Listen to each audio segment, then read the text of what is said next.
सांगा की ज्योतिषशास्त्र आणि वास्तुशास्त्र याच्यामध्ये काय अंतर आहे? म्हणजे आपण म्हणतो की काळ येणार आहे, पण ते काळ कधी येईल, ती वेळ कधी येईल, त्या कधीचा प्रश्नाचं उत्तर जो आहे ना ते ज्योतिषशास्त्र देतं. आणि वास्तुशास्त्र म्हणजे काय, आपल्या घरांचे कोणी आहेत, डायरेक्शन्स आहेत, त्या दिशेवर काम करतं हे वास्तुशास्त्र. सो मॅडम, मी हे खूप ठिकाणी बघितले की बऱ्याच ठिकाणी स्वस्तिक असतं गेटवरती, कंपाऊंडवरती, आणि झाडे खूप प्रकारचे असतात.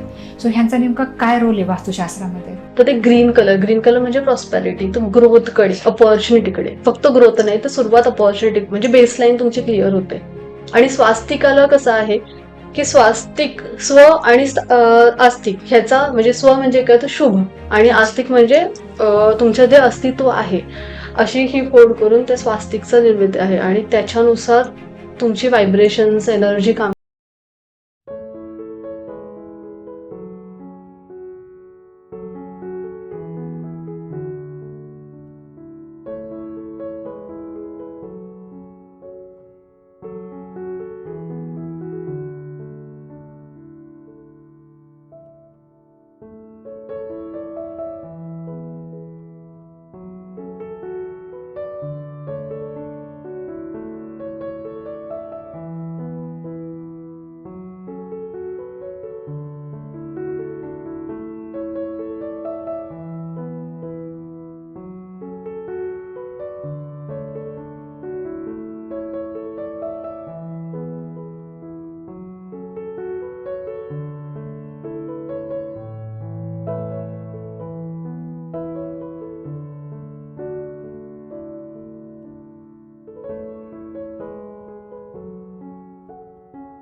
दोन कामं प्रत्येक स्टोन करतोच.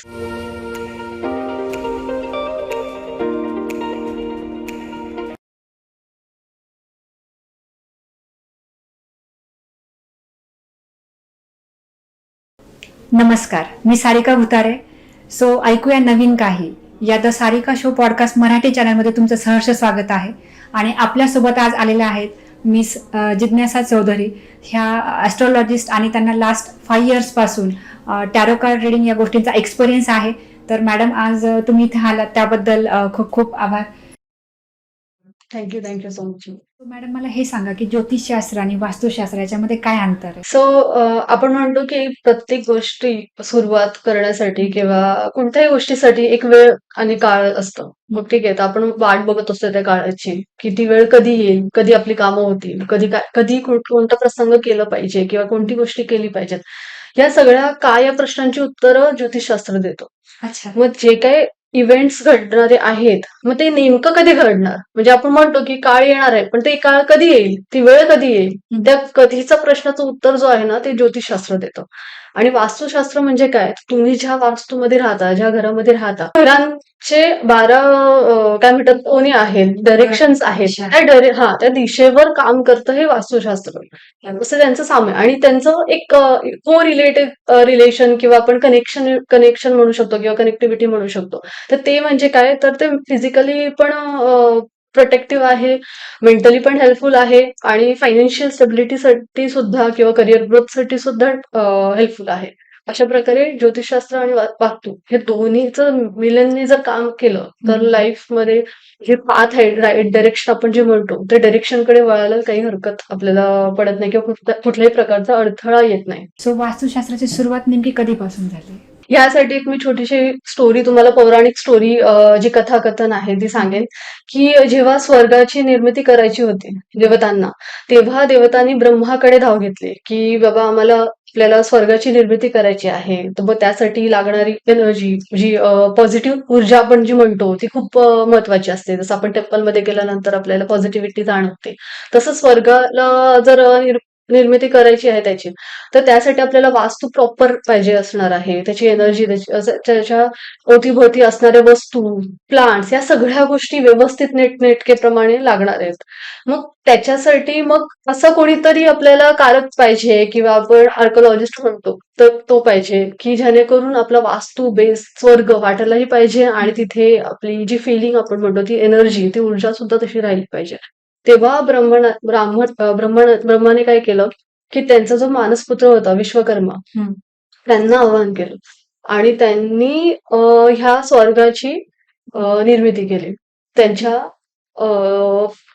डायरेक्शननी, वास्तूचा विचार करून, डायरेक्शनचा विचार करून, 5 तत्वांचा विचार करून, म्हणजे आपली जी वॉटर एलिमेंट आहे, एअर एलिमेंट आहे, फायर एलिमेंट आहे, ठीक आहे, अर्थ एलिमेंट आहे. या सगळ्या गोष्टींचा विचार करून स्वर्गाची निर्मिती केली. इथून ती पहिली सुरुवात. तशीच दुसरी सुरुवात म्हणजे काय, तर इंद्रप्रस्थ झालं. जे पांडवांचं राजधानी आहे. नंतर द्वारका झाली श्रीकृष्णांची. शिवाचं त्रिशूळ झालं. विष्णूचं सुदर्शन चक्र झालं. या सगळ्यांची जी निर्मिती केली ती विश्वकर्माने केली आणि तिथूनच वास्तूचं मेन बेस जे आहे, आपण असं म्हणू शकतो की फादर ऑफ वास्तुशास्त्र जे आहेत ते विश्वकर्मा. आणि मला हे सांगा, आता जर वास्तुशास्त्र जर आपल्या एक सामान्य माणसाबद्दल जर वर्क करत असेल तर ऑब्व्हियसली घरामधलं मंदिर, सो घरातल्या मंदिराचं काय वास्तू असली पाहिजे? ओके.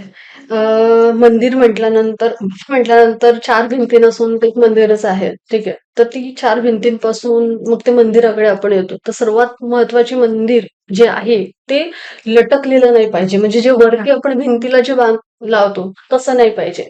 का नाही पाहिजे? कारण आपण स्वतःच्या प्रतिमा जे लावतो ती गोष्ट वेगळी आणि देवतांना जेव्हा आपण एक प्रकारे असं अझ्युम करू शकतो आपण, की आपण देवालाच असं वरच्या वर ठेवतो.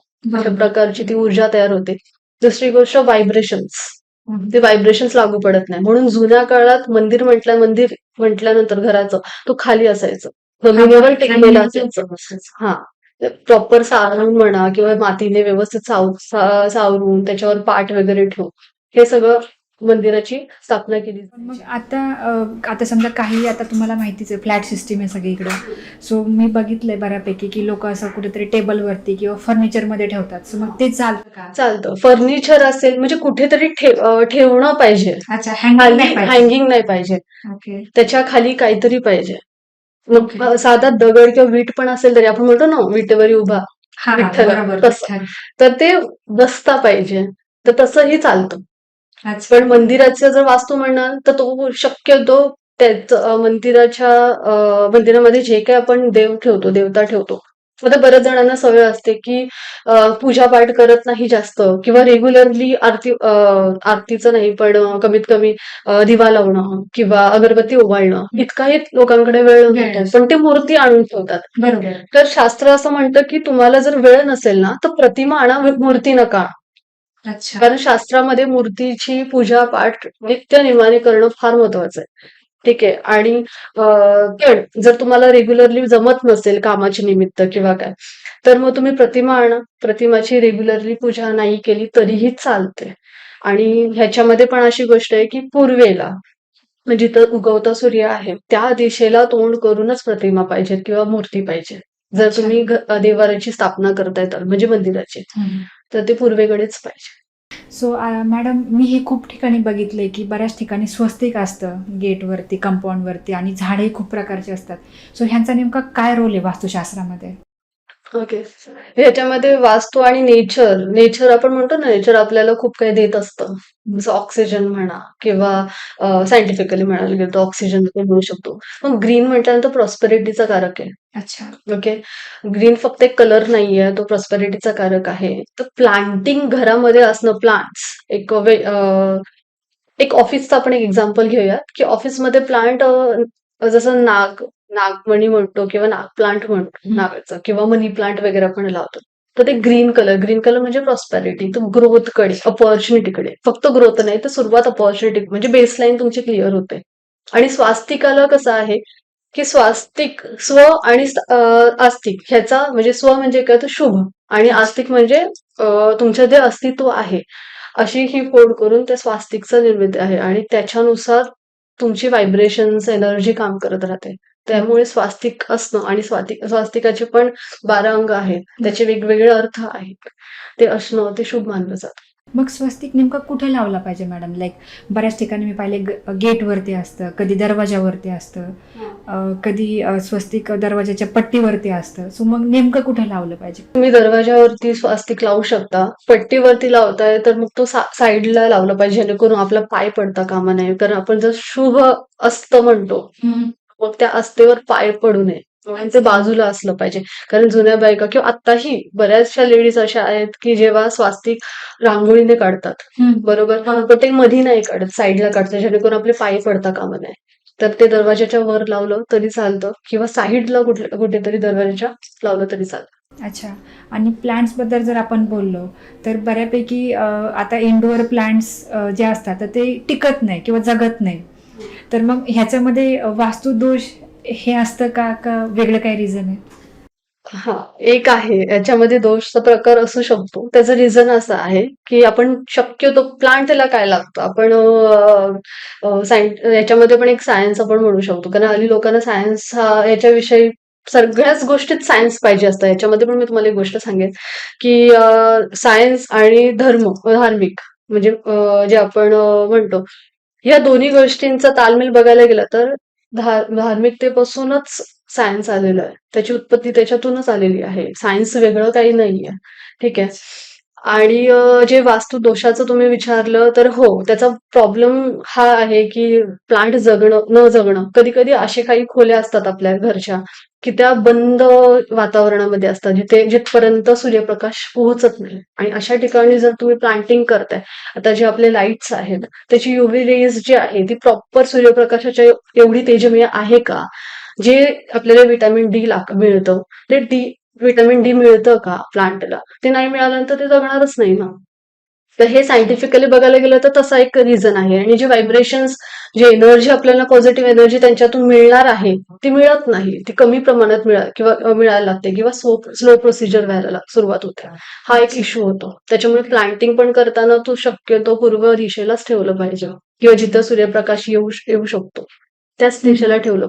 पण मग एखाद्या घराचं आता समजा आता आपण फ्लॅट विकत घेतो, सो खूप सगळ्या फ्लॅटची दिशा बेसिकली पूर्व दिशेला येतच नाही, त्याची दिशाच वेगळ्या साईडला दरवाजा आहे. मग अशा लोकांनी काय केलं पाहिजे, की समजा आता झाडांची खूप हाऊस आहे पण एनिवेज तिथं सूर्यप्रकाश येणारच नाहीये, मग अशा लोकांनी काय केलं पाहिजे? अशा लोकांनी नॉर्थ साईडला, ज्याला नॉर्थ डायरेक्शन हे कुबेराचे डायरेक्शन सुद्धा म्हटलं जातं, तर तुम्ही नॉर्थ डायरेक्शनला सुद्धा प्लांटिंग करू शकता. मग त्याचं एनर्जी कसं हवा खेळती राहिली पाहिजे, तर ती एनर्जी तिकडून शिफ्ट होते.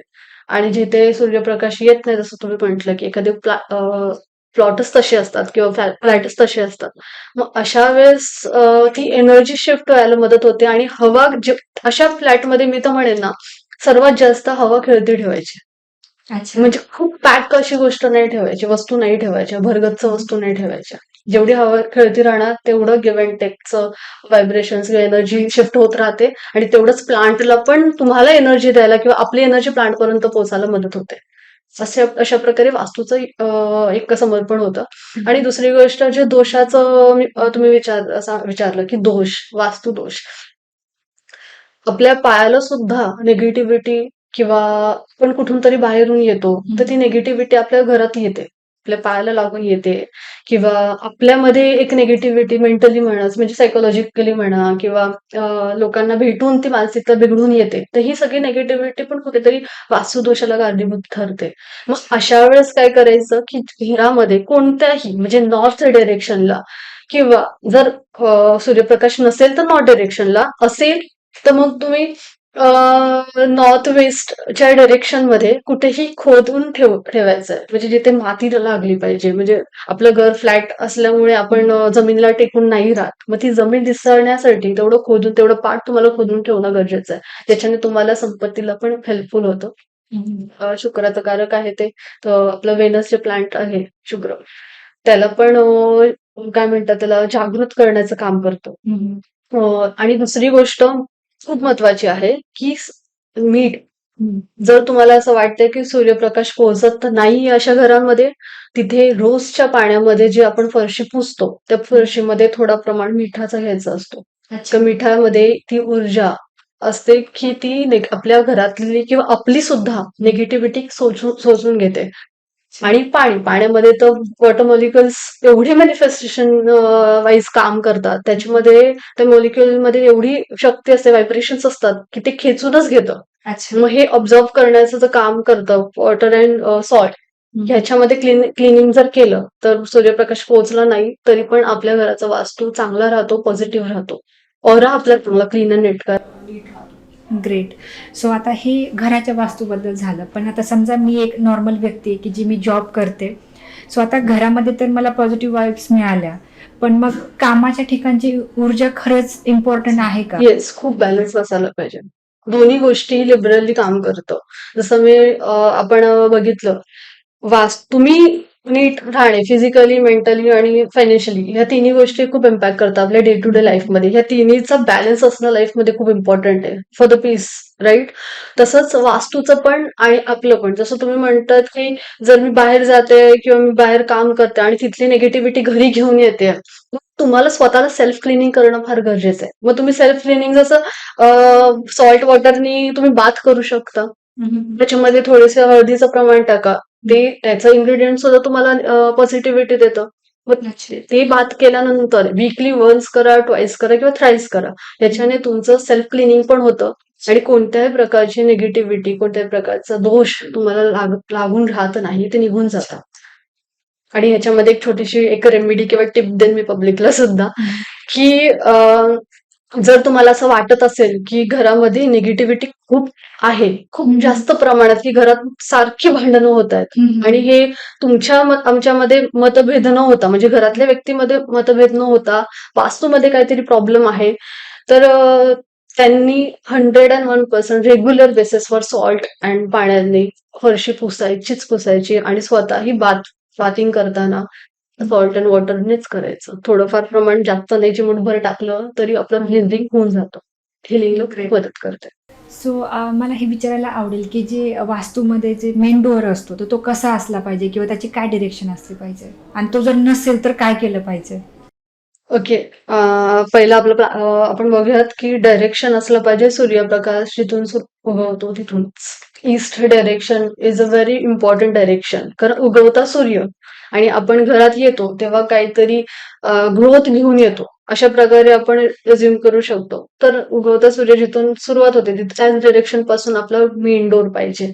नसेल तर बऱ्याच जणांचं असं होतं की आताचे वास्तू असे बनवले जातात की कधी कधी डोर त्या डिरेक्शनला नसतं. मग तुम्ही प्लांट्स, जसं आपलं बोलणं आधी झालं होतं, तसं तुम्ही प्लांटिंग करू शकता.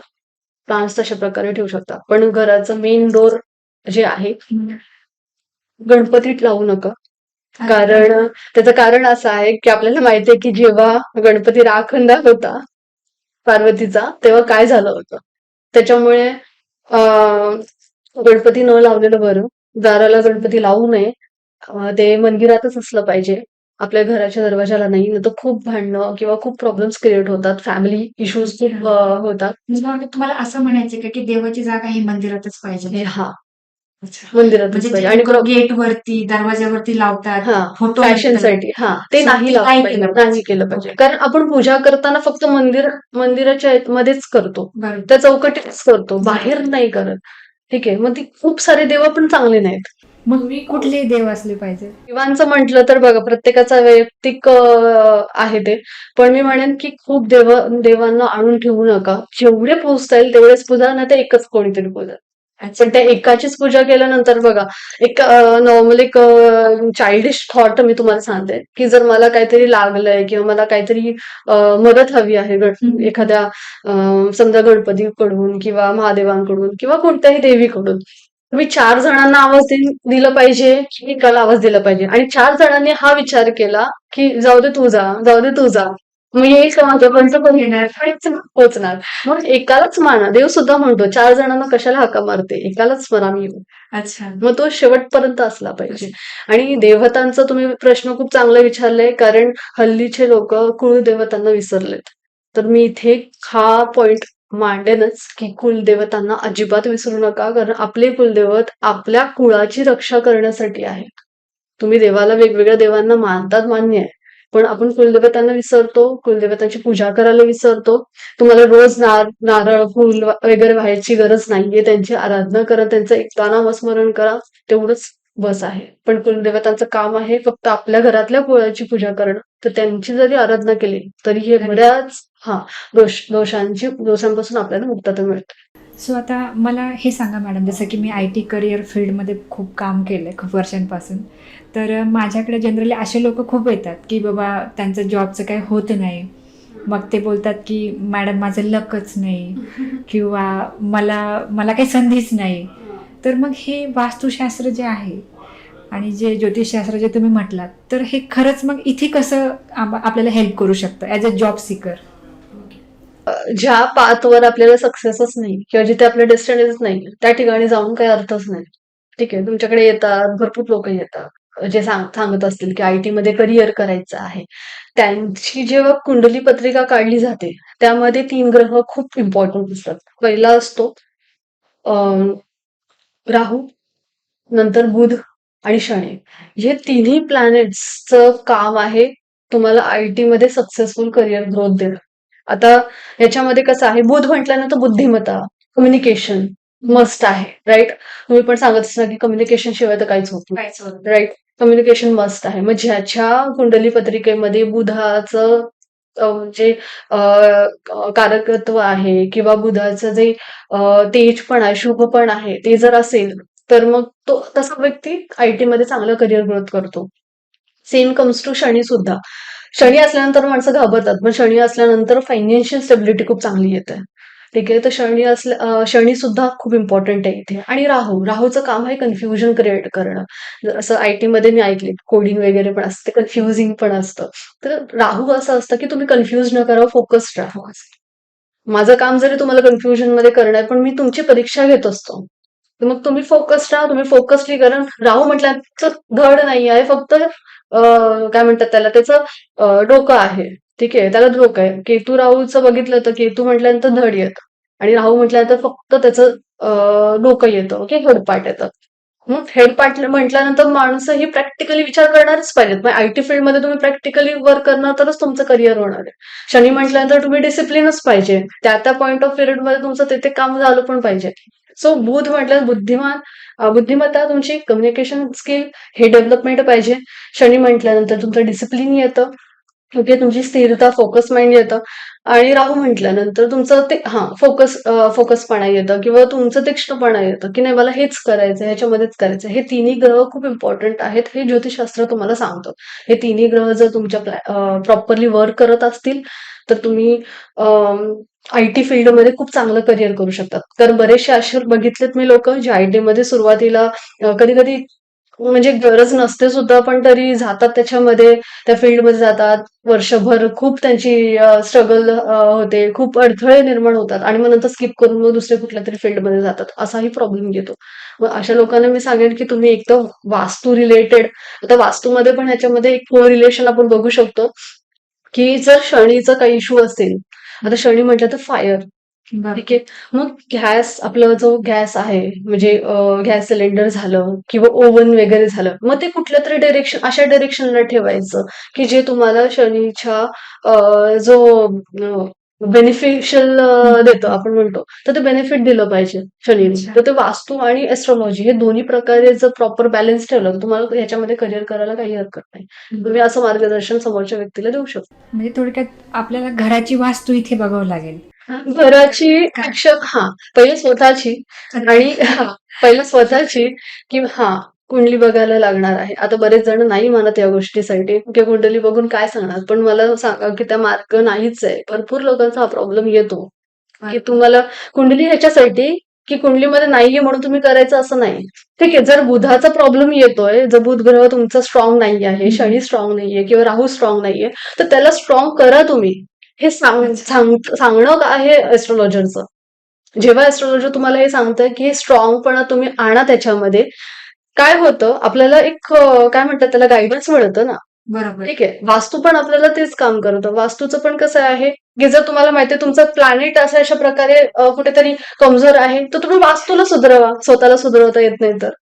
कारण बरेच जण आहे की जॉब 10 lakhsचा पाहिजे पण डिसिप्लिन नाही. मग तुम्ही इथे कुठेतरी हेल्प करा, म्हणजे तुम्हाला हेल्प पाहिजेच. कुठली तरी एनर्जी तुम्हाला हेल्प पाहिजे ह्याच्यामध्ये करिअर ग्रोथ करण्यासाठी. ग्रेट. मला हे विचारायचं की क्रिस्टल कशा प्रकारे काम करतात? ओके. जसं मी तुम्हाला आता म्हटलं की एनर्जी खूप फायदेशीर असते. आपली एनर्जी 100% आपण देतो असं नाहीये. जसं आपण आता पहिलं आयटीचं आपण एक्झाम्पल घेतलं, तर आयटी मध्ये करिअर आहे की नाही हे आपण बघितलं एस्ट्रॉलॉजी थ्रू. ठीक आहे. करिअर नसेल पण आपली हिंमत पण तेवढीच इम्पॉर्टंट असते, राईट? आपली क्षमता पण तेवढीच इम्पॉर्टंट असते. मग ते होत नाहीये म्हणून आपण स्विच करायचं की नाही. मग तुम्ही वास्तू रिलेटेड काहीतरी चेंजेस करा, प्लांटिंग करा, किंवा हे क्रिस्टल जे तुम्ही आता मला क्वेश्चन केलं की तुम्ही क्रिस्टलची पण हेल्प घेऊ शकता, त्याची एनर्जी सुद्धा तुम्हाला हेल्प करते.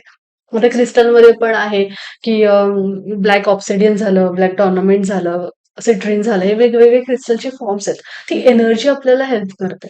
मग एनर्जी कशा प्रकारे, बरेच जण बघतात, ऑनलाईन बघतात. मध्यंतरी पायराइटचा खूप ट्रेंड आला होता, सिट्रिनचा खूप ट्रेंड आला होता. मग लोक बाय करतात की चला पायराइट फायनान्शियल देतं. प्रत्येकाला नाही देत. जर मला अपॉर्च्युनिटीची गरज आहे, फायनान्शियली कधी येणार, फायनान्शियल स्टेबिलिटी माझ्यामध्ये कधी येणार, जेव्हा अपॉर्च्युनिटी मी ग्रॅब करेल. मी त्या मार्गाला चाललीच नाही आणि म्हणेल की मला फायनान्शियल द्या, तर कसं येणार? बरोबर. म्हणजे मला डायरेक्टच पैसा पाहिजे आणि मग ते संधीशिवाय ते येणार नाही. मग ती संधी पाहिजे ना, तर त्या संधीसाठी मला काय लागणार आहे? मग ग्रीन एव्हेंचर घ्या. अच्छा. तुम्हाला म्हणजे क्रिस्टलचे वेगवेगळे फॉर्म्स आहेत ना, तर ते प्रत्येकाच्या गरजेनुसार, म्हणजे वैयक्तिक गरजेनुसार क्रिस्टल तुम्ही वापरले पाहिजेत. आता प्रत्येकाला, एखाद्या व्यक्तीला पायराइट खूप बेनिफिशियल ठरतो, एखाद्या व्यक्तीला सिट्रिन खूप बेनिफिशियल. मला सिट्रिन खूप बेनिफिशियल आहे फायनान्शियली, म्हणून मी सिट्रिन माझ्याकडे कॅरी करते स्टोन. मला ब्रेसलेट वापरायचं नाही, मी स्टोन कॅरी करणार. तुमच्याकडे वेगवेगळे टूल्स आहेत, हातात नाही घालायचे, तुम्ही रिंग म्हणून घाला, रिंग म्हणून नाही, शो नाही करायचंय, तुम्ही स्टोन म्हणून कॅरी करू शकता, टंबल म्हणून भेटतं, ते कॅरी करू शकता. ती एनर्जी तुम्हाला हेल्प करते.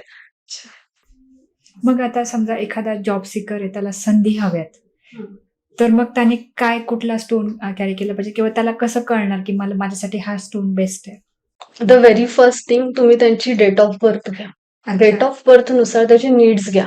कधी कधी जॉब सिकरचे ह्याच्यामध्ये 2 क्वेश्चन्स आहेत. एखादा व्यक्ती कम्युनिकेशन मध्ये खूप लो असतो, म्हणजे कॉन्फिडन्सच नाही. मग अशा व्यक्तीसाठी टायगर आहे इम्पॉर्टंट. आता प्रत्येक क्रिस्टल सो अँड सो नंतर फायनान्शियल स्टेबिलिटीच देतो, हे तर त्यांचं नॉर्मल आहे. काय म्हणतात त्याला, कॅरेक्टरिस्टिक. पहिलं म्हणजे कुठल्याही प्रकारचं निगेटिव्हिटी दूर करणं आणि फायनान्शियल स्टेबिलिटी देणं, हे दोन कामं प्रत्येक स्टोन करतोच. पण सुरुवात काय, बेसलाईन काय? जॉब सिकर आहे पण त्याला इंटरव्ह्यूज देता येत नाहीये, बिकॉज त्याला बोलता येत नाही, कम्युनिकेशन स्किलचा खूप इश्यू आहे, तर त्याला टायगर आय दिलं पाहिजे. टायगर आयची एनर्जी हेल्प करतं कम्युनिकेशन स्किलला. म्हणजे बरेच जण असे असतात, खूप हुशार असतात पण बोलता येत नाही. मग ते कॉन्फिडन्स आणण्यासाठी किंवा एनर्जी हेल्प करण्यासाठी टायगर आहे इम्पॉर्टंट. ठीक आहे. ज्याला जॉब सिकर मध्ये अजून एक फक्त अपॉर्च्युनिटी पाहिजे, बोलता खूप येतं पण अपॉर्च्युनिटी नाही, त्यांनी ग्रीन एव्हेंचर घ्यावं. अच्छा. असं म्हणजे उगाच ऑनलाईन दिसतंय, मग कोणीतरी सांगा हा पैसा येतोय, हे घ्या, पैसा येतो. जनरली असं होतं ना मॅडम की कोणीतरी मला सांगितलं मग मी ते केलं. नाही, पण आपल्याला माहित पाहिजे ना मूळ की आपल्याला नीड कसली आहे. कम्युनिकेशनची आहे. कधी कधी असं फायनान्शियल खूप चांगली येते, एखाद्या माणसाकडून खूप पैसा येतो पण टिकवताच येत नाही. करेक्ट. राईट. मग अशा माणसाला तुम्ही सिट्रिन देऊ करणार का? पैसा तर येतो ना पण टिकला नाही पाहिजे. मग अशा व्यक्तीला ब्लॅक टॉर्नामेंट किंवा ब्लॅक ऑब्सिडियन द्या. ह्याच्याने फायदा असा होतो की तुमच्याकडे डिसिप्लिन येते, तुमच्याकडे मॅनेजमेंटची ती व्हायब्रेशन्स येतात की बाबा हे याच्यात एक गट फिलिंग्स म्हणतो ना आपण, आपली हे गट फिलिंग्स म्हणजे व्हायब्रेशन्स, ती एनर्जी आपल्याला सांगत असते आतून की असं मॅनेजमेंट कर, असं केल्यानंतर असं हे होणार, अशामध्ये मग तुला इकडे पैसे वाचतील, इथे वायफळ खर्च होणार नाही. या सगळ्या मॅनेजमेंटवर काम केलं तर त्या माणसाकडे पैसा टिकणार आहे. मग त्याला सिट्रिन वापरून काय फायदा? त्याला गरज आहे पैसे टिकवण्यासाठी. मग ऍज पर नीडच मी तर म्हणेन की तुम्ही क्रिस्टल सजेस्ट केलं पाहिजे स्वतःला, नाहीतर अजिबात करू नका. कारण कुठलाही क्रिस्टल उचलायचा मग तो प्रॉब्लेम देऊ शकतो. अच्छा, म्हणजे चुकीचे क्रिस्टल यूज केले तरी प्रॉब्लेम होऊ शकतो. हा प्रॉब्लेम होऊ शकतो. म्हणजे त्याचा युजच नाही ना. Waste of money, waste of time. आणि मग त्याच्या भरोश्यावर घरात बसून राहायचं. मग करायचं काय? फॉर एक्झाम्पल मी आता हे ब्लॅक ऑब्सिडियन वेअर केलेलं आहे. ठीक आहे. तर ह्या क्रिस्टलचा फायदा असा आहे की जसं म्हणतं की नजर दोष वगैरे लागतो. तो एक इश्यू असतो. मग आता हा ब्लॅक ऑब्सिडियन सगळ्यांनाच देणं असं सजेस्ट करेन असं नाही. बऱ्याच जणांचा नजर दोषचा पण एक वेगवेगळा क्रायटेरिया असतो. अच्छा. म्हणजे खूप लोक बघून एखाद्या सक्सेसफुल पर्सनकडे बघतात आणि म्हणतात "अरे, याची लाईफ तर भारी आहे असं म्हणतात. मग जेव्हा 4-5 जास्त एनर्जी आपल्याकडे लक्ष देत असते ना निगेटिव्ह इम्पॅक्टफुली काही लोक आपण म्हणतो की चांगल्याची पण नजर लागते. एखादा मित्र परिवार मधून असेल किंवा फॅमिली मधून असेल तर चांगलं चांगलं बोलून सुद्धा नजर लागते. म्हणजे 2 वेगवेगळ्या एनर्जीज आहेत ना. मग त्या एनर्जीज नुसार तुम्हाला क्रिस्टल काम करत असतं. पण मग हे आपल्याला कसं कळणार?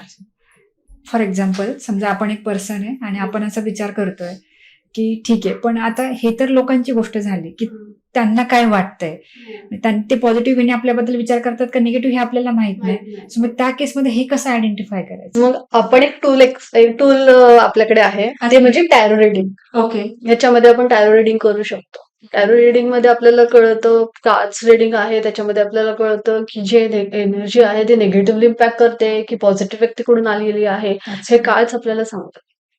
त्या रिडिंग मध्ये आपल्याला हेल्पफुल होतं की म्हणजे जे तुम्ही म्हणताय कसं कळतं तर हे टॅरो रिडिंग तुम्हाला आन्सर मिळून अच्छा, मग ह्या टॅरो रिडिंगसाठी तुम्हाला काय काय इनपुट्स लागतात?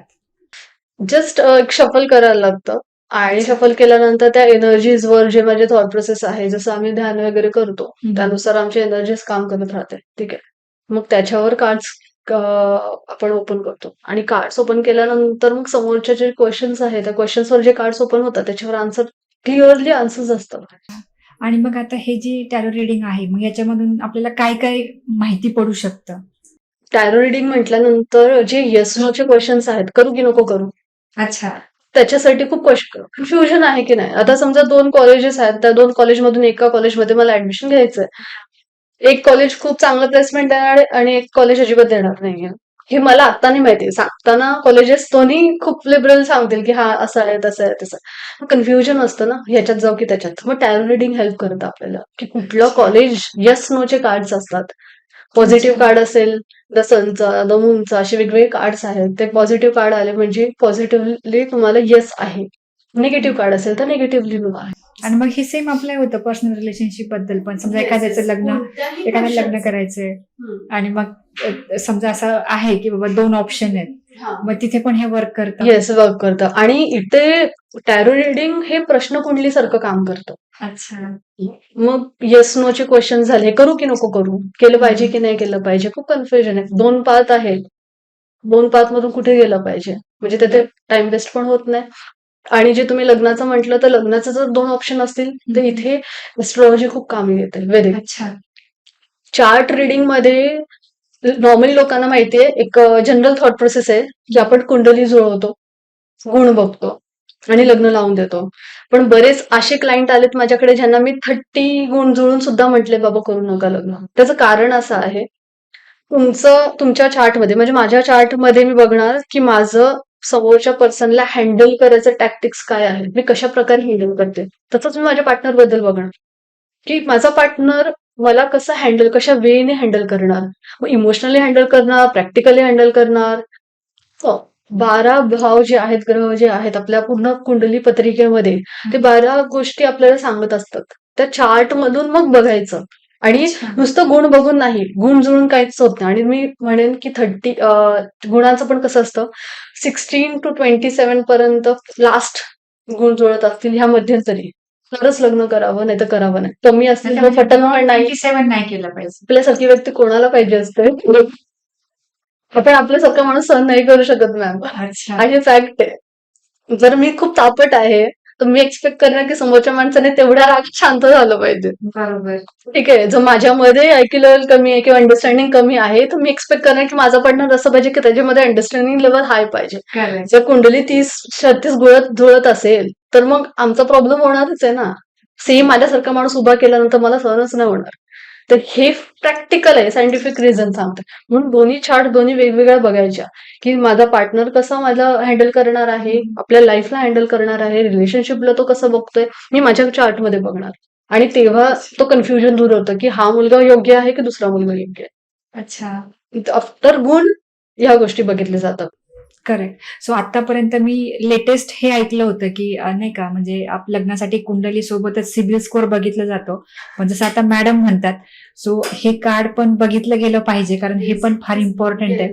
जनरली एक मिडल क्लास फॅमिली म्हणून आपण खूप हॅपी होतो किंवा आपले खूप सारे गुण जुळतात आहेत, पण त्यावरती बिलीव्ह न करता खरंच ती व्यक्ती आपल्यासाठी परफेक्ट आहे की नाही, ह्या गोष्टी बघण्याचा पण हा एक करेक्ट उपाय आहे. सो मॅडम मला आता हे सांगा, की आता समजा एक जुना काळ होता, की जिथे मॅक्झिमम मुलं व्हायचे 4-5. आता मी पण पकडून माझ्या घरात आम्ही 4 भाऊ बहीण आहेत. सो आमच्या शेजारी असे 6-6 भाऊ बहीणवाले भरपूर लोक आहेत, की आमच्या अँड लिटरली आमची ओरिजिनल डेट ऑफ बर्थच माहित नाही. तर आता जर मला हे टॅरो कार्ड बघायचं असेल, मला जर हे सगळं बघायचं असेल, तर मी कसं बघणार?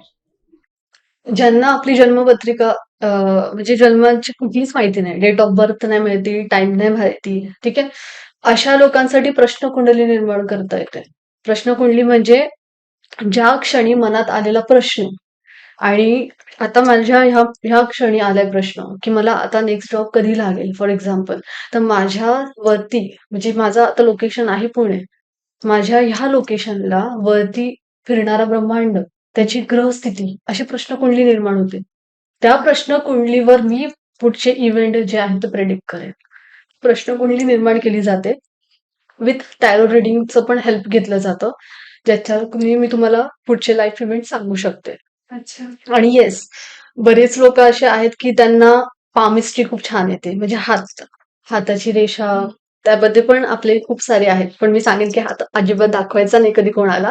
पामिस्ट्रीला मी अजिबात मानत नाही किंवा प्रायोरिटी देत नाही, कारण आपल्या हातामध्ये जी ऊर्जा असते ना, ती काढून घेतली जाते किंवा ती बाय डिफॉल्ट ट्रान्सफर होते समोरच्या व्यक्तीकडे.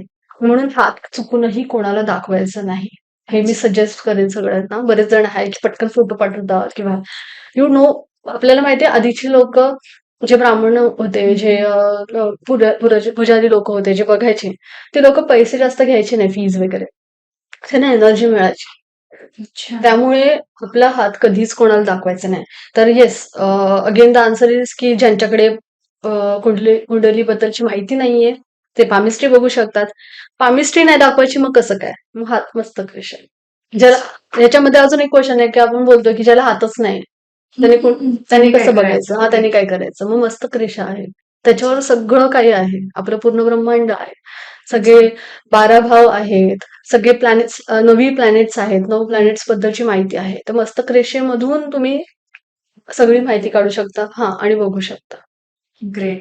चालेल. सो मॅडम मला हे विचारायचंय तुम्हाला, की जे फिल्म स्टार्स आहेत, तर ते बऱ्यापैकी त्यांच्या नावात काहीतरी चेंज करतात. मग हे स्पेलिंग मिस्टेक असतं का ते खरंच तसं काहीतरी असतं? त्यांच्या ग्रोथसाठी करतात ते. ओके. जसं आपण लकी नंबर काढतो, तसं नेम नंबर काढलं जातं. अच्छा. जसं ए म्हणजे 1, बी म्हणजे 2, सी म्हणजे 3. असं एक चार्ट आहे, ठीक आहे. त्या चार्ट परत जे म्हणजे पुन्हा 1, ठीक आहे. तर असं पूर्ण ए टू झेडचा चार्ट येतो. त्या चार्टनुसार हे न्यूमरोलॉजी मध्ये येतं, ठीक आहे. म्हणजे अंकशास्त्र आपण म्हणतो. त्या शास्त्रामध्ये लकी नंबर आणि नेम नंबर ह्या दोन्हीचं साम्य बघितलं जातं. मग पुन्हा प्लॅनेट येतं. अच्छा. फॉर एक्झाम्पल घेते, मी माझं घेते, की माझा जो बर्थ नंबर आहे, मुलांक आहे, तो 7 येतो. 16. ओके, तर 7 आलं, म्हणजे आपण प्लस केलं, 1 + 6 आणि त्याचं 7 झालं. सो 16 म्हणजे 7 म्हटल्यानंतर केतूचा आहे. केतू म्हटल्यानंतर मला काय बेनिफिट येतं? केतूनुसारच मी मोबाईल नंबर घेणार. केतूनुसारच मी माझा नेम चेंज करणार. तर मला जर मी नेम नंबर बघितला, तर मला 5 नंबर येतो माझा, आणि 5 नंबर युनिव्हर्सल आहे, तर मला गरज नाही. तर सेलिब्रिटीमध्ये आपण एक्झाम्पल घेतलं की राणी मुखर्जीचं, तर तिने मुखर्जीचं मुखर्जी केलं, म्हणजे एच टाकलं आणि डबल ई टाकलंय. का टाकलंय? कारण जेव्हा तिने पहिली जी तिची स्पेलिंग होती, ती तिच्या प्लॅनेटरी फॉर्म मध्ये बेनिफिशियल काम करत नव्हतं, ग्रोथमध्ये प्रॉब्लेम्स क्रिएट करायचे. म्हणून त्यांनी ह्या शास्त्राला धरून, म्हणजे न्यूमरोलॉजिकली विचार करून नेम करेक्शन केलं, आणि मग तिथे कुठेतरी त्यांना ग्रोथला एक बेनिफिट ठरलं. सेम कम्स की राजकुमार राव जे आपण म्हणतो, तर त्याने कुमारमध्ये डबल एम टाकलाय. तर डबल एम का? तर कुठेतरी एक नंबर जो आहे तो कमी पडत असेल आणि तिथे त्यांना ग्रोथमध्ये प्रॉब्लेम येत असेल आणि तुम्ही बघाल की जेव्हा त्याने नाव चेंज केलं ना, नेम करेक्शन केलं, तेव्हाच त्यांच्या ग्रोथमध्ये, त्यांच्या मूव्हीजमध्ये खूप सारे डेलिकेटली ग्रोथ दिसते आपल्याला. त्यांना कुठेतरी स्टेबिलिटी दिसतेय, चांगलं फेम चांगला दिसतोय. तर बरेचसे सामान्य लोक सुद्धा, असं नाही की सेलिब्रिटी, सामान्य लोक सुद्धा त्यांच्या नेम करेक्शन्स करतात. एक एक्झाम्पल घेते. ज्यांचं नाव एक किशोर म्हणून एक नाव घेतं, तर KISHOR आपण बघतो. हे नॉमिनल नाव आहे. तर किशोरचा जो नंबर येतो, तो येतो लाईक 8. 8 म्हटल्यानंतर शनीचा आहे. शनी म्हटल्यानंतर गव्हर्नमेंट जॉब हे ते. तर एक एक्झाम्पल सांगते. माझे एक फ्रेंड आहे किशोर आणि त्याला गव्हर्नमेंट जॉब लागावं वगैरे, तर त्याच्यासाठी नेम करेक्शनची गरज नव्हती. पण त्याच्यानंतर त्याने आर नंतर ई टाकलं. ई टाकलं म्हणजे काय होतं, की पूर्ण नंबर जर कॅल्क्युलेशन केलं ना, नेम नंबर, तर त्याचा पडतो नंबर 6. 6 म्हणजे व्हेनसचं आहे. व्हेनस म्हणजे शुक्र, जे की लक्झरियस लाईफ, फायनान्शियल स्टेबिलिटी. आता जॉब तर लागले ना, मग नेक्स्ट नीड काय आहे? मग नीडनुसार नेम करेक्शन केलं जातं. नीडनुसार लकी नंबर ठरवले जातात. या सगळ्या नीड्सच्या गोष्टी आहेत. ऍस्ट्रोलॉजी, न्युमरोलॉजी म्हणा, टॅरोलॉजी म्हणा, हे अशा प्रकारे काम करतं आपल्या नीड्सनुसार. म्हणून क्वेश्चन पण असे विचारावे की ते आपल्या नीड्सनुसार फायदेशीर ठरतात. करेक्ट, चालेल. आणि मला हे पण विचारायला आवडेल मॅडम, की बऱ्यापैकी कसं होतं, की काही लोकांना ज्यांना मी भेटते, तर ते म्हणतात की नाही, माझं भूतकाळच असं होतं की ते मला आता त्रासदायक ठरतंय ग्रोथसाठी, पास्ट लाईफ. तर हे खरंच असं असतं का? एक प्लॅनेट आहे प्लुटो. तर प्लुटो ह्याला कारणीभूत आहे. अच्छा. प्लुटो म्हटल्यानंतर एक पास्ट लाईफचा जनक आहे तो. तो ज्या ज्या भावामध्ये असेल तसं तसं तो काम करतो. आता जसं तुम्हाला बरेच जण म्हणत असेल की पास्ट लाईफमुळे प्रॉब्लेम क्रिएट होत आहे. तर हा, आपली जी एनर्जी शिफ्ट होत असते, एनर्जी म्हणजे आपण आपली आत्मा म्हणतो. ओके. ही आत्मा घेऊन आले, ही बऱ्याच वेगवेगळ्या बॉडी थ्रू आलेली आहे माझ्यापर्यंत. ठीक आहे. असं नाही की ही माझीच आत्मा आहे आणि माझ्याकडेच मी गेल्यानंतर मग ही तिथेच राहणार आहे, असं नाहीये. हे शिफ्ट होत राहणार. ओके. बॉडी शिफ्ट करत राहणार. तर तसं पास्ट लाईफचा जो कर्म आहे तो प्रेझेंटली काम करतो. म्हणून कधी कधी एखादा मुलगा खूप वात्रट जन्माला येतो, आपण म्हणतो खूप वात्रट आहे, पण आई वडील तर एकदम शांत आहे. तर कुठेतरी पास्ट लाईफ मधून ते घेऊन आलेले असतं. ते एक प्रकारचा संस्कार म्हणा किंवा पास्ट लाईफचं खूप बरेच जण आता पास्ट लाईफ रिग्रेशनची टेस्ट पण करून घेतात की नेमकं कुठे अडकलंय. तर ते सुद्धा एक शास्त्रीय, त्याला वेगवेगळी कारण आहेत आणि ते खूप गुप्त विद्येमध्ये काम केलं जातं. छान. हा. तर पास्ट लाईफचं येस, असं आहे की पास्ट लाईफ मधून पण आपण कर्म जर घेऊन आलो तर मग ते कर्म आपल्याला इथे पॉझिटिव्ह वेने इम्पॅक्ट करतात किंवा निगेटिव्ह वेने, डिपेंड की तुमचे मागचे कर्म कसे होते. जसं म्हणून असं पण आहे की बरेच लोक कुकर्म करत राहतात पण त्यांची लाईफ खूप हॅपनिंग चालू आहे. खूप लोक चांगले कर्म करतात पण त्यांच्या लाईफमध्ये हडल्स येत राहतात, अडथळे येत राहतात, खूप प्रॉब्लेम्स क्रिएट होत आहेत. मग त्यांना प्रश्न पडतो की ते नेमकं प्रॉब्लेम काय आहे. ना ऍस्ट्रॉलॉजिकली काही इश्यू दिसत आहे, ना वास्तूमध्ये काही इश्यू दिसत आहे, ना त्यांच्या डिसिप्लिन मध्ये काही इश्यू येत आहे. मग हे पास्ट लाईफ असं इम्पॅक्ट करतं प्रेझेंट लाईफ. मग ह्याला सोल्युशन काय? याच्यासाठी काही रेमेडीज आहेत. तुम्ही प्लुटो प्लॅनेटवर एक रेमेडी करू शकता किंवा तुम्ही क्रिस्टलचं एक रेमेडी करू शकता, हिलिंग करू शकता, सेल्फ हिलिंग करू शकता किंवा तुम्ही एक छोट्या छोट्या अशा रेमेडीज पण आहेत ज्या पास्ट लाईफला सुधारवतात. आता बरेच जणांना माहित पण नसतं की नेमकं काय कर्म चुकलंय. हा पण एक मुद्दा येतो की नेमकं चुकलं काय. मग सर्वात बेस्ट रेमेडी म्हणजे तुम्ही तुमच्या कुलदेवतांना आव्हान द्या. तुम्ही कुलदेवतांची पूजा करा. तिला प्रार्थना द्या, त्यांना प्रार्थना द्या. तुम्हाला कुठेही मागे वळायची गरज नाहीये. ते त्यांचं काम त्यांच्या रीतीने बरोबर पूजून घेतात. आपण फक्त त्यांची पूजा करायची. ही एक एकमेव स्पिरिच्युअल रेमेडी आहे. म्हणजे कितीही काही झालं तरी तुम्हाला देवांना टाकता येत नाही. आणि ह्याचं खूप चांगलं एक छोटीशी कथा सांगते पौराणिक, की जेव्हा महाभारत झालं, आता उरले फक्त 5 पांडव आणि श्रीकृष्ण. तर श्रीकृष्णांना विचारलं गेलं पांडवांनी की बाबा आपल्या नंतरची पिढी जी आहे किंवा नंतरची योनी जी आहे ती कशी असणार आहे. मग श्रीकृष्ण म्हटले की बघायचंय का, एक काम करा, या वनात मोकळे व्हा, तुम्ही जाऊन फिरून या, फेरफटका मारून या, तुम्हाला मी सांगतो की पुढचं जे असणार आहे ते युग कसं, कलियुग कसं असणार. तर पहिला धर्मराजा जातो, मोठा भाऊ पांडवांचा, पहिला नंबरचा. धर्मराजा जातो आणि तो बघतो की खूप मोठा दगड, म्हणजे एवढा मोठा दगड असतो की त्याला तो सगळं पार करून जातोय, सगळ्यांना तोडून जातोय, सगळं काही तोडून घेऊन जातोय, वाहून घेऊन जातोय. असा विशाल दगड खाली पडताना दिसतो. पण होतं काय, की छोटंसं रोपटं असतं. त्या रोपट्याला ते झाड येऊन टेकतं आणि तो थांबतो, म्हणजे ते दगड येऊन थांबतो आणि तो दगड लिटरली थांबल्यानंतर मग त्याला नवल वाटतं, की बाबा हे थांबलं कसं काय? छोट्याशा रोपट्यावर जे सगळं तोडवून आलेलं आहे आणि छोट्याशा रोपट्यावर ते कसं काय थांबलं? मग श्रीकृष्ण म्हणतात, की ही शिकवण आहे. तुम्ही कितीही कुकर्म करा, कितीही आटापिटा करा, फायनान्शियली म्हणा किंवा तुमच्या पर्सनल लाईफचं म्हणा, करिअर लाईफचं म्हणा, काहीही करा. तुम्हाला पूर्ण पूर्ण फेरा मारल्यानंतर लास्ट तुम्हाला छोटंसं रोपटं म्हणजे देवांकडेच यायचंय. एक नाव घ्या, रोज नाव घेऊ नका. एकच नाव घ्या, एकदाच नाव घ्या, एकच सेकंडचा घ्या. तुम्हाला ते छोटंसं रोपटं तुमच्या मोठातला मोठा दुखणं जो आहे, तो तुम्हाला सॉल्व्ह करून देईल. ही शिकवण श्रीकृष्णाने त्या टाइमला दिली होती. आणि हे छान असं पौराणिक ह्याच्यामध्ये लिहिलेलं आहे. ठीक आहे. तर धर्मराजाची अशी कथा झाली. नंतर आले भीम, 2 नंबर भाऊ. तर भीमाला दिसतं की खूप विहीर आहेत. तर बऱ्याच अशा विहीर आहेत, म्हणजे 5-6 विहीर आहेत, अतांग पाण्याने भरल्यात. एक मधी विहीर असताना सुद्धा त्या म्हणजे चारी भोवती विहिरी आहेत, ज्या अथांग पाण्यामध्ये भरल्या आहेत आणि मधल्या विहिरीमध्ये पाणी एकही थेंब जात नाहीये. मग तेव्हा भीमाला प्रश्न पडतो आणि ते श्रीकृष्णाला म्हणतात, हे असं कसं काय? 5ही विहीर खूप भरलेत आणि मधल्या विहिरीत एक थेंब सुद्धा नाही. मग ते कसं काय? तेव्हा श्रीकृष्ण म्हणतात, की कलियुगामध्ये श्रीमंत लोक इतके श्रीमंत होणार आहेत, की गरीबाला 1 रुपया देताना सुद्धा आपण 10 लोकांना सांगणार. आणि खरंच हे होतंय, की आपण बघा श्रीमंत लोकांचं जर बघायला झालं, हे खूप कॉन्ट्रोव्हर्शियल आहे, पण सांगते, की आपण मोठ्या माणसाला पैसे देताना विचार नाही करत. ठीक आहे, देऊन टाकतो, मदत करतो. पण तेच गरीबाला मदत करायची असेल तर देत नाही. तर ही शिकवण त्या टाइमला श्रीकृष्णांनी दिली होती. तिसरं अर्जुन.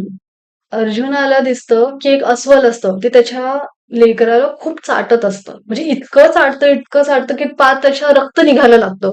मग अर्जुन म्हणतं, की काय आहे? ती आई आहे, अस्वल आहे, त्याच्या लेकराला एवढी चाटते, की पूर्ण रक्त निघतंय. आणि तरीही तिला काय वाटत नाही. मग ही काय शिकवण आहे? तेव्हा श्रीकृष्ण म्हणतात, की कलियुगात आपली आई आपल्या मुलाला इतकं डोक्यावर चढवणार आहे ना, की मुलगा वाया गेला, त्याने कितीही कुकर्म केले, तरीही त्याला ती पडद्याआड लपून राहणार आणि अशीच आई जन्माला येणार. नंतर सहदेव, चौथा पुत्र. जेव्हा सहदेव बघतात, की एक एक हत्ती आहे, त्याला 2 सोंड असतात. मग सहदेव म्हणतो, असं कसं शक्य आहे? एका हत्तीला 2 सोंड कसे? तेव्हा श्रीकृष्ण म्हणतात, की कलियुगामध्ये 2 तोंडी माणसं येतील. आणि शेवटचं म्हणजे काय म्हणतात त्याला, नकुल, पाचवा पांडवांचा 5वा भाऊ. नकुल जेव्हा वनात जातो, हे चारही शिकवण घेतल्यानंतर नकुलाच्या मागे सगळे जातात आणि नकुल बघतो की एक वैद्य बसलाय तपस्येला, पण त्याच्या अवतीभोवती मांसाहार आहे, मद्य आहे, म्हणजे अल्कोहोल आहे, नॉनव्हेज आहे आणि तो ते खाऊन ध्यान करायला बसलाय. तेव्हा श्रीकृष्ण म्हणतात, की हो, कलियुगामध्ये असे योगी येतील ना, की हे फॅक्ट आहे, की कलियुगामध्ये असे योगी येतील, की ते म्हणतील की आम्ही ब्राह्मण आहोत, ते म्हणतील की आम्ही पुजारी आहोत, पण रात्री ते अल्कोहोल पण घेतील आणि ते नॉनव्हेज सुद्धा खातील. हे कलियुगाचे 5 शिकवण महाभारतानंतर श्रीकृष्णांनी पांडवांना सांगितले होते आणि ते आत्ता खरंच घडतंय. तुम्ही बघू शकता, आज रिअल लाईफ आहे ती. आणि सगळं आपल्या गीतेमध्ये खूप छान रचलेलं आहे. त्यामध्ये तुम्ही जर बघितलं तर त्याच्यात छान असं दिलेलं आहे, की हां, ही शिकवण आहे. असे असं हे शास्त्र आहे. म्हणजे कोणीही म्हटलं, की आता लोकं म्हणतात, की ज्योतिष म्हणा, वास्तू वास्तू म्हणा किंवा अंकशास्त्र म्हणा, या शास्त्राला एवढं तथ्य नाही. बरोबर. पण जेव्हा घराची रचना केली जाते, तेव्हा माणूस शास्त्र बघतोच. लग्न बघायचं झालं, की पत्रिका बघतो. कितीही शिकलेला असेल, जरा बघू तर खरं. ते बघू तर खरा जे आहे ना, तीच खरी शास्त्राची व्याख्या आहे. खरंय.